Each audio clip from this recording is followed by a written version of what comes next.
నీతి రాజు hosanna, యూదుల రాజు, ఇశ్రాయేలు రాజు అయిన, రాజులకు రాజు, ప్రభువులకు ప్రభు అయిన మన ప్రభుని యేసయ్య జయజాలతో యెరూషలేము ప్రవేశ ఘట్టమే ఈ పామ్ సండే యొక్క ప్రాముఖ్యత, నేపథ్యం అని మీకు తెలియజేస్తున్నాను. కలవచ్చండి, కళ్ళు మూసుకోనండి, చిన్న ప్రార్థన చేసుకుందాం. మహాగణుడా, పరిశుద్ధుడా, సర్వోన్నతుడా, సర్వశక్తివంతుడా, కృపగలిగిన తండ్రి వందనాలు.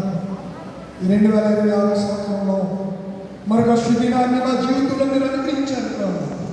ఈ మార్చి నెల 29వ తారీఖు లెంట్లోని ఆదివారం, 6వ ఆదివారం, ఈ మట్ల ఆదివారం పామ్ సండే దినాన్న ప్రభు హోసన్న గీతాలతో, సియోను గీతాలతో, స్తోత్ర గీతాలతో రాజువు ప్రభువును, రాజులకు రాజు ప్రభు అయిన ప్రభు నిన్ను ప్రభు ఖర్జూరపు బట్టలు చేతులు పట్టుకొని హోసన్నా జయము, ప్రభు పేరుకు వచ్చి రాజు స్తుతింపబడును గాక, దావీదు కుమారునికి జయము, హోసన్నా జయమని యెరూషలేము వాసులందరినైనా ప్రభు ఆనందంతో, సంతోషంతో, పిల్లల మొదలుకుని వృద్ధుల వరకు జయ కీర్తన పాడిన శుద్ధిము ప్రభు.